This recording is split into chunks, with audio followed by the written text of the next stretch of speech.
இன்று ராமேஸ்வரத்தில் உள்ள மிகவும் புனிதமான கடற்கரை பற்றி பேச போகிறோம்.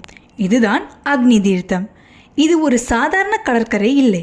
ராமநாத சுவாமி கோவிலுக்கு அருகில் இருக்கும் 64 தீர்த்தங்களில் முதலிடத்தில் மதிக்கப்படுவது. இங்கு நீராடினால் பாவங்கள் நீங்கும், மனம் சுத்தமாகும் என்று நம்பப்படுகிறது.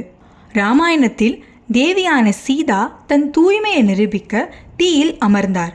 தீ அவரை எதுவும் செய்யவில்லை. அப்பொழுது அக்னி தேவன் தோன்றி சீதா பரிசுத்தமானவள் என உறுதிப்படுத்தினார். இங்கு வந்து கடலில் நீராடி சிவனை வணங்கி பாவ நிவர்த்தி செய்தார்.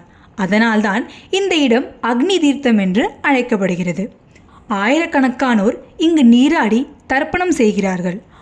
பௌர்ணமி, அமாவாசை நாட்களில் இங்கு சிறப்பு கூட்டம் இருக்கும்.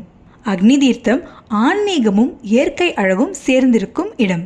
வீடியோ பிடிச்சிருந்தா லைக் பண்ணுங்கள், ஷேர் பண்ணி சப்ஸ்கிரைப் பண்ண மறக்காதீங்க.